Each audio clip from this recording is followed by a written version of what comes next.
Hello दोस्तों, आज आपके लिए डिस्टेंस और डिस्प्लेसमेंट दोनों में क्या डिफरेंस होता है, दोनों की डिफिनीशन क्या होती है, आइए इन टॉपिक्स को कवर करते हैं। क्लास 9th चैप्टर है मोशन। क्लास 9th चैप्टर है मोशन। क्लास 9th और चैप्टर है मोशन। और मोशन का हम लोग सेकंड पार्ट देख रहे हैं। पहले पार्ट में दोस्तों हम लोगों ने देखा था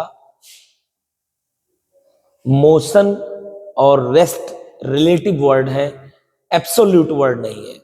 आइए आज सेकंड पार्ट हमने देखेंगे डिस्टेंस और डिस्प्लेसमेंट में क्या फर्क होता है और दोनों के बीच में डिफरेंस क्या होता है। तो डिस्टेंस की डिफिनीशन ऐसे बनाई गई है, length of actual total path covered, मतलब वास्तव में जो आपने टोटल पाथ चला है उसकी लेंथ है, लंबाई है। लंबाई कभी निगेटिव नहीं होती, लंबाई ऑलवेज पॉजिटिव होगी। अगर आप चले ही नहीं तो क्या हो सकती है, जीरो हो सकती है। तो लेंथ कभी भी बच्चों, लेंथ कभी भी या तो जीरो हो सकती है, अगर आप चले ही नहीं तो डिस्टेंस क्या हो जाएगी, जीरो। अन्यथा अगर आप चल दिए तो लेंथ निकालोगे वो पॉजिटिव ही बताओगे, क्योंकि कोई भी लेंथ आप मेजर करके बताते हो पॉजिटिव में ही बताते हो। तो ये हो गया डिस्टेंस।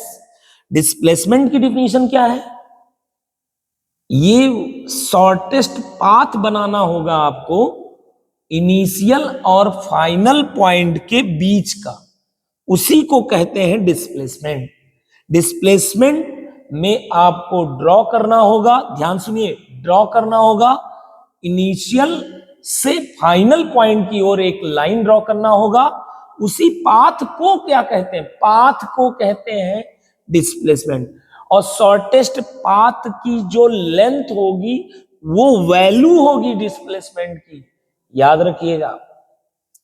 जो शॉर्टेस्ट पाथ आप ड्रॉ करेंगे वही है डिस्प्लेसमेंट, वही है डिस्प्लेसमेंट। डिस्प्लेसमेंट की वैल्यू जो होगी उस पाथ की लेंथ होगी, शॉर्टेस्ट पाथ की लेंथ होगी। समझ आ गया? डिस्प्लेसमेंट का मतलब इनिशियल पॉइंट और फाइनल पॉइंट, इनिशियल पॉइंट से फाइनल पॉइंट को एरो से मिलाओगे, उस शॉर्टेस्ट पाथ की लेंथ को क्या, लेंथ जो होगी वो इसकी वैल्यू होगी, और वो पूरा जो मिलाए हो वो होगा डिस्प्लेसमेंट। यानी डिस्प्लेसमेंट एक वेक्टर क्वांटिटी है, इसमें डायरेक्शन होती है। एग्जाम्पल के तौर पर अगर हम बात को अच्छे से समझना है तो मान लीजिए एक पार्टिकल है या एक ऑब्जेक्ट है जो ए से चलना शुरू किया, ए से बी गया, बी से सी गया, सी से डी गया, डी से ई गया। अब आपको बताना है ए से लेके ई तक डिस्टेंस कितना है। तो डिस्टेंस के लिए मैं कह रहा हूं टोटल लेंथ ले लो सिर्फ एक्चुअल पाथ का। एक्चुअल पाथ ये है, इसका टोटल लेंथ बताइए कितना होगा, 5, 5, 10, 5, 15 और 5, 20। तो ये डिस्टेंस आ गया 20, डिस्टेंस आ गया 20 और ये प्लस में आया है, ठीक है। डिस्प्लेसमेंट, बेटा डिस्प्लेसमेंट के लिए आपको लेंथ नहीं लेना, बेसिकली पहले आपको पाथ बनाना है। डिस्प्लेसमेंट का मतलब होता है शॉर्टेस्ट पाथ।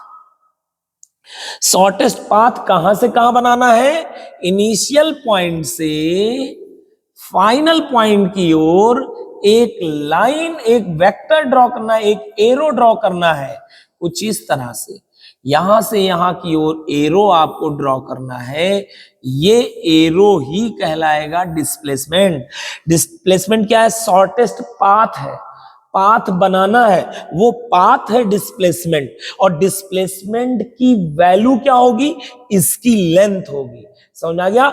डिस्प्लेसमेंट की वैल्यू अगर कोई पूछता है तो इसकी लेंथ होगी, ठीक है। और डिस्प्लेसमेंट अगर पूरा पूछा जाए क्या होगा तो वो ये है, बात समझिएगा। डिस्प्लेसमेंट आपका पूरा ये है, ए टू ई जो एरो बना है वो है डिस्प्लेसमेंट।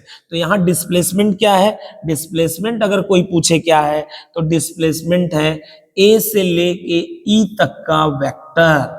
अब चूंकि ये डायरेक्शन सहित है, अब इसको हम लोग दो चीज से दिखाते हैं, एक वैल्यू भी इसमें दिखाते हैं और डायरेक्शन भी दिखाते हैं। इसमें दोनों दिखाना पड़ेगा भाई, इसमें दोनों आएंगे। इसमें क्या आएंगे? दोनों आएंगे, इसमें दोनों आएंगे। आइए,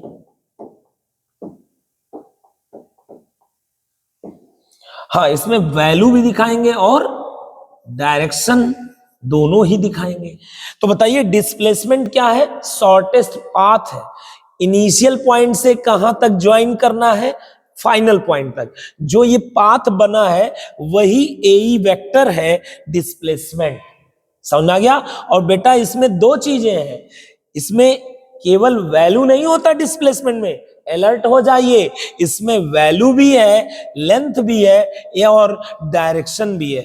तो हम लोग वैल्यू तो बता देंगे, वैल्यू इसका जो है 5 और 5, वैल्यू कभी निगेटिव नहीं होगी, वैल्यू तो हो जाएगी 5 और 5 टोटल 10 हो जाएगी। वैल्यू क्या हो जाएगी? 10 मीटर। बेटा डायरेक्शन के लिए हम लोग साइन का इस्तेमाल करते हैं, जैसे कोऑर्डिनेट ज्योमेट्री में नीचे के लिए माइनस, ऊपर के लिए प्लस, दाएं के लिए प्लस, बाएं के लिए माइनस। अगर ऐसे आ जाए डायरेक्शन कोई पूछे तो इसको क्या दिखाएंगे? प्लस की माइनस। इसको क्या दिखाएंगे? तो देखो बेटा, अगर ऐसे आ जाए तो हम लोग सिंपली यूज करते हैं ईस्ट और वेस्ट के बीच का है, या एंगल का सहारा लेते हैं। किसका सहारा लेते हैं? एक्स एक्सिस से कितने एंगल पर है, ऐसे बताते हैं। समझ आया? जैसे इसके लिए एक्स एक्सिस में 45 डिग्री पर है, इस डायरेक्शन को बोलेंगे। इसके लिए कर लेंगे एक्स एक्सिस से 225, 180 से ज्यादा है 225। बट ये क्लास 9th में जनरली नहीं आता है, ये और ये वाला। क्लास 9th में इसी की जरूरत पड़ेगी, केवल इसके लिए प्लस, इसके लिए माइनस, इसके लिए प्लस, इसके लिए माइनस। क्लास 9th में नहीं जरूरत पड़ेगी, क्लास 11 के बच्चों के लिए है। अगर आपको इसके लिए डिस्प्लेसमेंट दिखाना हो तो डायरेक्शन के लिए साइन के जगह पर हम लोग एंगल से बताते हैं कितने एंगल पर है, या आई कैप जे कैप, वो आपको जानना नहीं है, उसका इस्तेमाल करते हैं। तो बताइए यहां पर डिस्प्लेसमेंट कितना हो जाएगा? यहां से यहां तक का 10 मीटर, और डायरेक्शन नीचे की ओर है, उसके लिए हम लोग क्या इस्तेमाल करेंगे? माइनस। तो बेटा टोटल आंसर क्या हो जाएगा? Displacement -10 metre. डिस्प्लेसमेंट क्या हो जाएगा? -10 मीटर। ये कोई भी बताएगा डिस्प्लेसमेंट 10 मीटर तो गलत बता रहा है। डिस्प्लेसमेंट बेटा वेक्टर है, वेक्टर को वैल्यू भी होता है, डायरेक्शन भी होता है। वेक्टर में वैल्यू भी होता है, डायरेक्शन भी होता है। वेक्टर में वैल्यू हो गया 10, इसकी वैल्यू हो गई, वैल्यू कभी नेगेटिव नहीं होती, वैल्यू हो गया 10 और डायरेक्शन के लिए माइनस, तो फाइनल आंसर आपका आ गया -10 मीटर। ये है डिस्प्लेसमेंट का आंसर और ये है डिस्टेंस का आंसर। अब आ जाइए इसका, आप लोग बताइए डिस्टेंस कितना होगा? डिस्टेंस होगा यहां से यहां तक, ए से बी तक की बात की गई है। डिस्टेंस का मतलब होता है, फिर से मैं बता रहा हूं, सिर्फ लेंथ देखनी है और लेंथ कभी निगेटिव नहीं होगी। बताइए कितना है? 7। चलिए जल्दी से बताइए डिस्प्लेसमेंट। डिस्प्लेसमेंट का मतलब इनिशियल पॉइंट से फाइनल पॉइंट के बीच एक वेक्टर बनाना है। वेक्टर के लिए ये पूंछ हो जाएगा, ये हेड हो जाएगा, इसका बाणाग्र यानी हेड हो जाएगा। ये वेक्टर है डिस्प्लेसमेंट, ये वेक्टर है डिस्प्लेसमेंट। डिस्प्लेसमेंट क्या हो जाएगा? A B vector. और बेटा वेक्टर को दो चीज से दिखाते हैं, वेक्टर को दो चीज से दिखाते हैं, वैल्यू और डायरेक्शन। वैल्यू बताइए, ए बी की वैल्यू कितनी है? 7। और डायरेक्शन के लिए यूज करेंगे प्लस, डायरेक्शन के लिए प्लस। समझ में आ गया? यहां संयोग से देखिए डिस्प्लेसमेंट की जो वैल्यू है वही डिस्प्लेसमेंट वेक्टर की वैल्यू आ रही है, दोनों बराबर है। डिस्प्लेसमेंट और डिस्टेंस की वैल्यू अगर देखा जाए तो सेम है। डिस्प्लेसमेंट और डिस्टेंस दोनों की वैल्यू क्या है? सेम है। डिस्टेंस की वैल्यू और डिस्प्लेसमेंट की वैल्यू दोनों की सेम है। यहां पर डिस्टेंस ज्यादा है और यहां डिस्प्लेसमेंट क्या है? कम है। डिस्प्लेसमेंट की वैल्यू बताइए, वैल्यू 20 और डिस्प्लेसमेंट की वैल्यू वैल्यू केवल बताएं 10, तो यानी डिस्टेंस ज्यादा है। डिस्टेंस या तो डिस्प्लेसमेंट से ज्यादा होता है, डिस्टेंस डिस्प्लेसमेंट के बराबर भी हो सकता है। कभी भी डिस्टेंस डिस्प्लेसमेंट से कम वैल्यू नहीं पाएगा।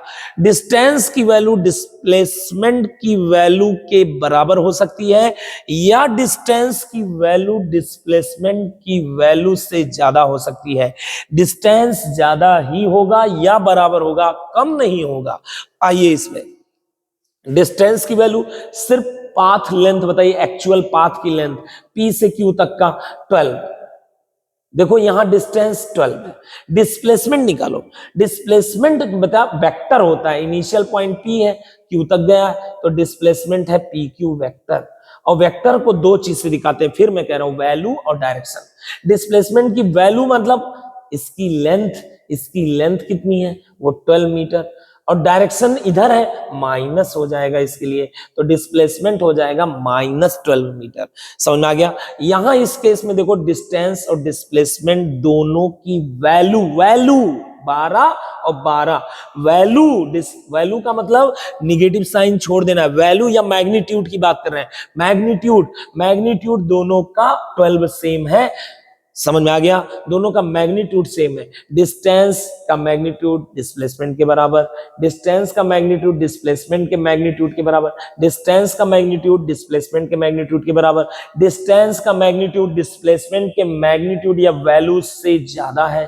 ये भी देखते रहिएगा, याद रखिएगा। चलिए इस केस में बताइए, अगर A से C जाया जाए तो A से C के लिए कौन बताएगा? आप लोगों में से कमेंट कर सकते हैं डिस्टेंस कितना होगा और डिस्प्लेसमेंट कितना होगा। चलिए देखिए, इधर मैं बता देता हूं, कमेंट करने की जरूरत नहीं है, लाइव क्लास नहीं चल रही है आपकी। आइए देखिए, डिस्टेंस बताना है। A से B तक गए, फिर C तक आए, तो बताइए डिस्टेंस कितना हुआ। डिस्टेंस का मतलब length of actual path. Actual path की लेंथ है 7 और 6 13 और 6 19, तो 7 + 6 + 6, 7 6 13 6 19 मीटर बच्चों। अच्छा, कुछ बच्चे ये कह सकते हैं सर यहां से यहां तक ये अलग रास्ते पे आया क्या? नहीं बेटा, ये रास्ता वही है, उसी को हम दिखाने के लिए अलग से दिखाएं। लौट उसी रास्ते पर रहा है, ये मैं आपको क्लियर कर दूं, ये उसी रास्ते पर लौट रहा है, नीचे अलग से बना के दिखाया गया ताकि फिगर में डिफरेंशिएट किया जा सके। आइए डिस्प्लेसमेंट कैसे बताओगे? डिस्प्लेसमेंट का मतलब होता है इनिशियल पॉइंट से फाइनल पॉइंट तक एक आपको एरो बनाना है, वेक्टर बनाना है, ये है डिस्प्लेसमेंट, यहां से यहां। तो डिस्प्लेसमेंट क्या हो जाएगा बेटा यहां पर? आइए डिस्प्लेसमेंट क्या हो जाएगा, आइए यहां पर देखा जाए। डिस्प्लेसमेंट क्या हो जाएगा, देखिएगा ध्यान से।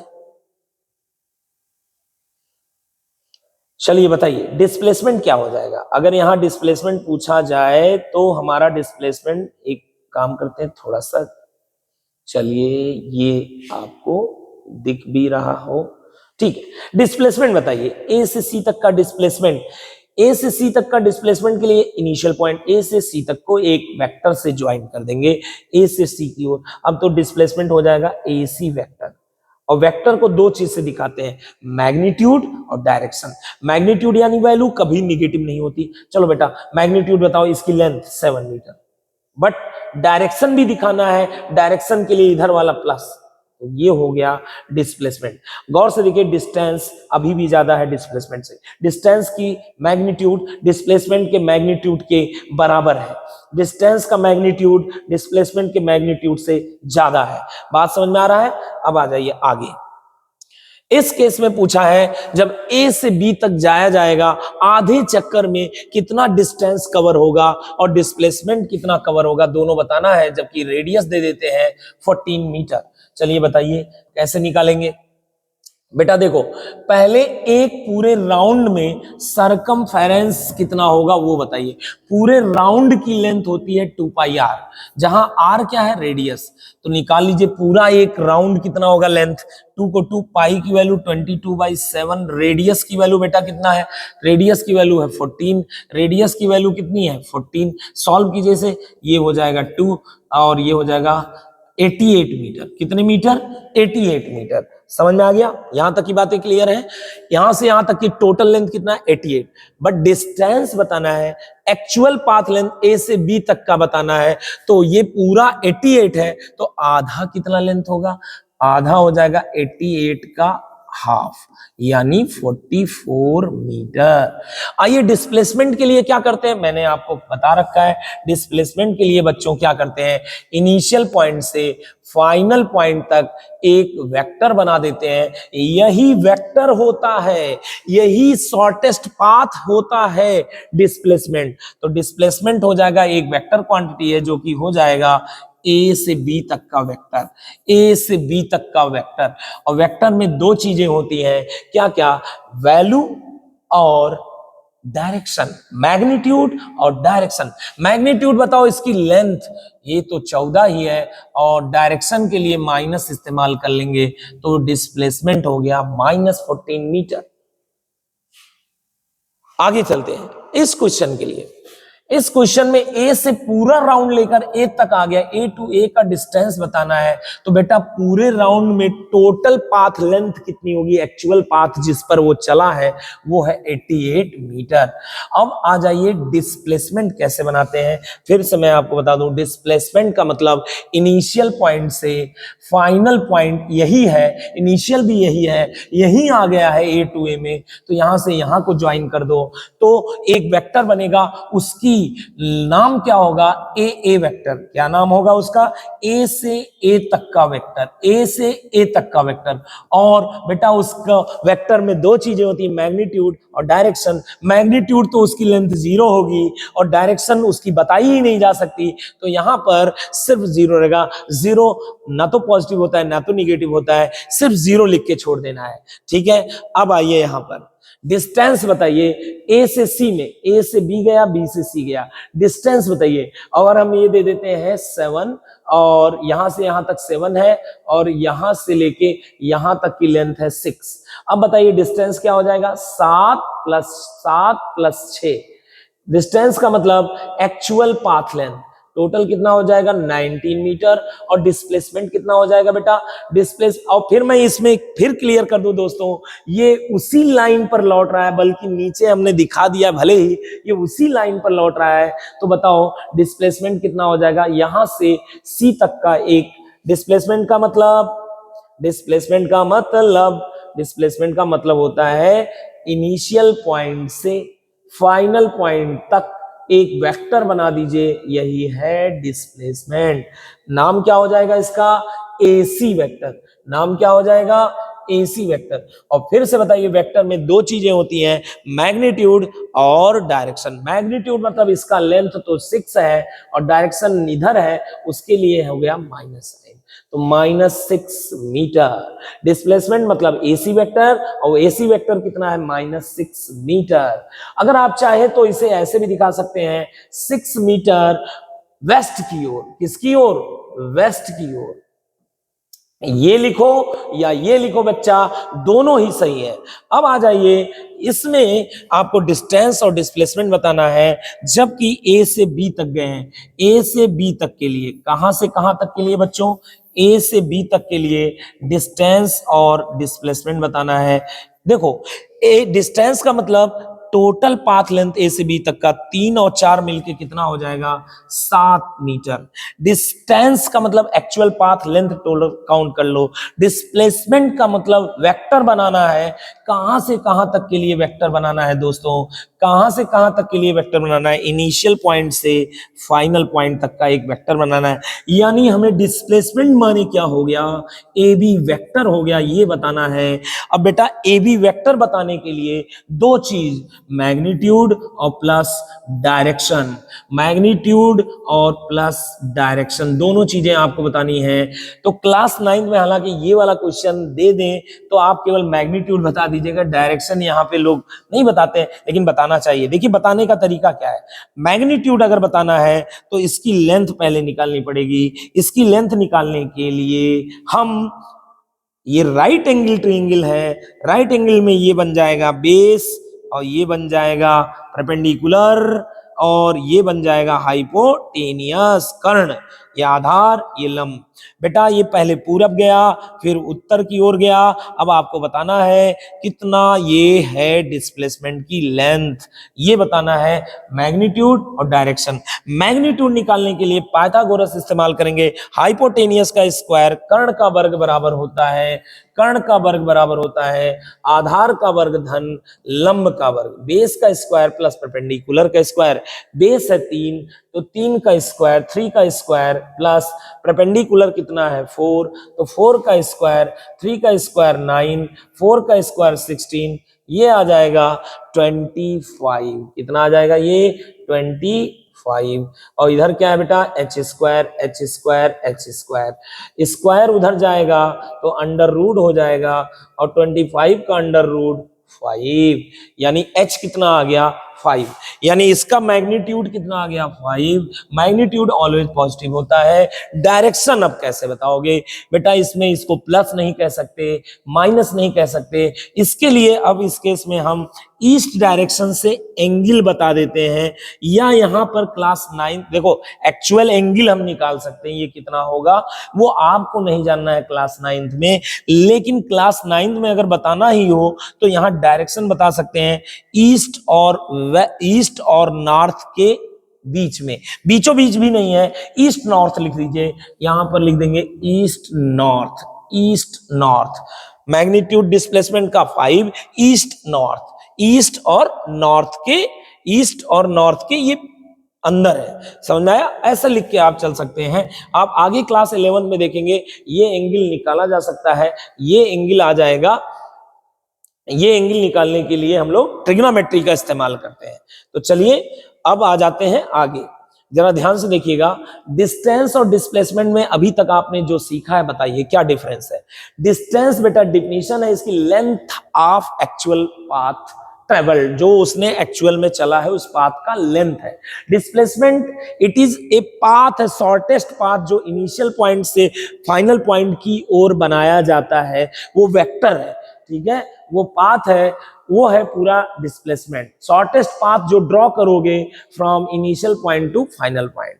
अच्छा डिस्टेंस क्या होता है, इसके पास केवल मैग्नीट्यूड होता है, केवल लेंथ होता है, बट इसके पास डायरेक्शन और मैग्नीट्यूड दोनों होता है। आप डिस्टेंस चूंकि केवल मैग्नीट्यूड है, फिजिक्स में ऐसी क्वांटिटी को जिसके पास केवल मैग्नीट्यूड होता है उसे स्केलर यानी अदिश राशियां कहते हैं, और जिसके पास डायरेक्शन और मैग्नीट्यूड दिशा और परिमाण दोनों होता है उसे हम वेक्टर क्वांटिटी सदिश राशियां कहते हैं। डिस्टेंस कभी भी निगेटिव नहीं हो सकता। डिस्टेंस क्या क्या हो सकता है, जीरो हो सकता है अगर वो चले ही ना, डिस्टेंस पॉजिटिव हो सकता है, क्या नहीं हो सकता डिस्टेंस निगेटिव नहीं हो सकता, ये हो सकता है बेटा। लेकिन डिस्प्लेसमेंट जब आप निकाल रहे हैं तो कभी जीरो भी आ सकता है, कभी निगेटिव भी, कभी पॉजिटिव, ये डिपेंड करेगा इनिशियल पोजीशन और फाइनल पोजीशन पर। जैसे इस केस में डिस्प्लेसमेंट क्या आया जीरो, इस केस में डिस्प्लेसमेंट क्या आया निगेटिव, इस केस में डिस्प्लेसमेंट क्या आया है पॉजिटिव, सॉरी इस केस में डिस्प्लेसमेंट निगेटिव, और भी केस है, इस केस में displacement negative displacement positive, displacement positive negative zero सब हो सकता है। अब एक बहुत काम की बात है जिसे आपको एकदम बढ़िया से याद कर लेना चाहिए, क्या कभी भी डिस्टेंस डिस्प्लेसमेंट के वैल्यू से, मॉड लगा है यहां पर दोस्तों, ये क्या लगा हुआ है मॉड लगा हुआ है, मॉड का मतलब वैल्यू, डिस्प्लेसमेंट की वैल्यू से ज्यादा ही होगी डिस्टेंस की वैल्यू, डिस्टेंस की वैल्यू डिस्प्लेसमेंट के वैल्यू से, डिस्प्लेसमेंट के मॉड मतलब मैग्नीट्यूड से डिस्टेंस की वैल्यू, डिस्टेंस का मैग्नीट्यूड ज्यादा ही होगा या बराबर होगा, कभी डिस्टेंस कम नहीं हो सकता डिस्प्लेसमेंट से। आइए एनसीईआरटी के कुछ क्वेश्चन सॉल्व किए जाएं दोस्तों। एक ऑब्जेक्ट है जो कि मूव कर रहा है थ्रू ए डिस्टेंस, कुछ डिस्टेंस चला है, क्या ये संभव है, can it have zero displacement, क्या उसका जीरो डिस्प्लेसमेंट पॉसिबल है? जी हाँ, इसका उत्तर है जीरो हो सकता है बिल्कुल। जैसे इस केस में आप देखिए, इस केस में एक बॉडी है जो सर्टेन डिस्टेंस तो चला है 88 मीटर, बट इसका डिस्प्लेसमेंट क्या है जीरो, यही है इसका एग्जांपल, याद रखिएगा। Support your answer with an example, वही एग्जाम्पल दे दीजिएगा। फुल राउंड, जहां से जहां को चले वहीं आ जाओगे तो डिस्प्लेसमेंट क्या हो जाएगा, जीरो, बट डिस्टेंस जीरो नहीं होगा। अब आते हैं, ए farmer moves along the boundary of a square field. आइए एक स्क्वायर फील्ड बना लिया जाए, ये है स्क्वायर फील्ड। एक फार्मर है जो कि मूव करता है along the boundary of a square field. एक स्क्वायर फील्ड है, स्क्वायर फील्ड की बाउंड्री और उसकी साइड कितनी है, 10 मीटर, 10 मीटर, 10 मीटर, सारा ही 10 मीटर है। और एक फार्मर बाउंड्री पर चल रहा है। A farmer moves along boundary of a square field of side 10 metre in 40 second. ये फार्मर को यहां से पूरा यहां तक वापस आने में कितना समय लगता है, 40 सेकेंड। तो वन राउंड में कितना समय लगता है भाई, 40। एक राउंड में कितना समय लगता है, 40 सेकेंड लगता है। कितना समय, 40 सेकेंड। ठीक है, कह रहा है what will be the magnitude of displacement. अगर वो फार्मर कितने मिनट चला हो, कितने second, 2 minute 20 second, 2 minute 20 second अगर वो चला है तो कितना डिस्प्लेसमेंट होगा। बेटा 2 मिनट 20 सेकेंड का मतलब होता है 1 मिनट में 60 सेकेंड, तो 2 मिनट में 120 सेकेंड, और ये 20 सेकेंड और भी तो है, तो टोटल सेकेंड हो जाएंगे 140 सेकेंड हो जाएंगे। बताना है 140 सेकेंड में कितना डिस्प्लेसमेंट हुआ। तो आइए डिस्प्लेसमेंट बताते हैं, डिस्प्लेसमेंट कितना हुआ। डिस्प्लेसमेंट बताने के लिए इनिशियल पॉइंट से फाइनल पॉइंट तक का वेक्टर बनाएंगे। इनिशियल पॉइंट यहां है, अब फाइनल पॉइंट पता करना पड़ेगा। आइए पता किया जाए। चलिए किसान को चलाइए 140 सेकेंड। बेटा 40 सेकेंड में एक राउंड कर लेगा।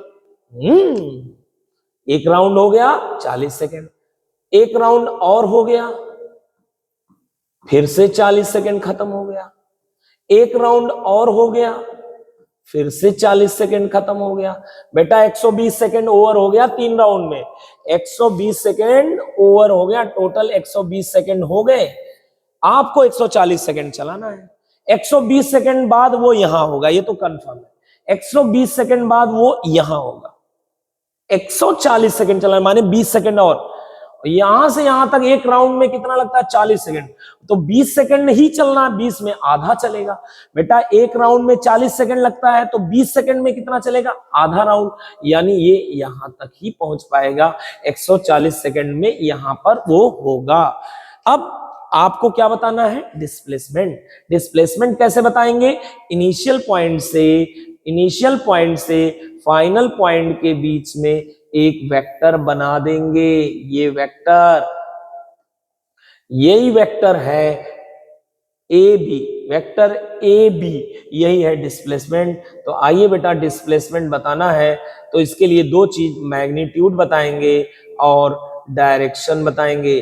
बेटा इस केस के लिए डायरेक्शन आपके सिलेबस में नहीं है, केवल मैग्नीट्यूड बता दो, उतने से ही आप सही मान लिए जाओगे। चलो मैग्नीट्यूड बताओ यार, इसका मैग्नीट्यूड कैसे निकालेंगे।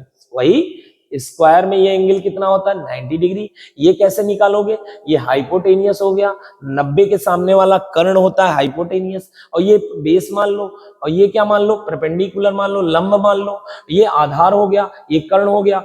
कर्ण पर कर्ण निकालना है, तो कर्ण पर का वर्ग बराबर होता है आधार का वर्ग यानी बेस का स्क्वायर प्लस लंब का वर्ग परपेंडिकुलर स्क्वायर। आधार कितना है 10, तो 10 का स्क्वायर प्लस परपेंडिकुलर भी कितना है 10, तो 10 का स्क्वायर, और 10 का स्क्वायर 100, 10 का स्क्वायर 100, 100 मतलब 100 100 200, और ये h स्क्वायर है। बेटा वर्ग का उल्टा इधर जाके क्या हो जाएगा, वर्गमूल। तो h बराबर हो जाएगा √200, और 200 का स्क्वायर रूट कितना होता है 14.14 मीटर। यही आ गया डिस्प्लेसमेंट की मैग्नीट्यूड, कितना आ गया 14.14 मीटर। और डायरेक्शन आपके सिलेबस में इस तरह के केस का नहीं है, बता सकते हैं एंगल से, ये एंगल से बता सकते हैं। ठीक है, बिल्कुल। आगे चलते हैं, which one of the following is true. बताना है डिस्प्लेसमेंट के लिए, which one of the following is true for displacement. Displacement के लिए कौन चीज ट्रू है, displacement can not be zero, displacement तो जीरो हो सकता है, तो ये तो फॉल्स है, आपको ट्रू वाला बताना है। डिस्प्लेसमेंट का मैग्नीट्यूड बड़ा होता है डिस्टेंस से, ऐसा कभी होता ही नहीं। डिस्टेंस बड़ा हो सकता है या बराबर हो सकता है डिस्प्लेसमेंट के, डिस्टेंस कभी डिस्प्लेसमेंट से छोटा नहीं हो सकता। ये तो कह रहा है डिस्प्लेसमेंट बड़ा होता है डिस्टेंस से, ये भी फॉल्स है। तो दोस्तों अब हम लोग मिलेंगे नेक्स्ट वीडियो में, आपके लिए नेक्स्ट पार्ट नंबर 3 लाएंगे। और आप सभी से रिक्वेस्ट है, प्लीज वीडियो को लाइक और सब्सक्राइब और शेयर जरूर करा करें अपने दोस्तों को जिनको जरूरत हो। बहुत बहुत आपका धन्यवाद। Thank you.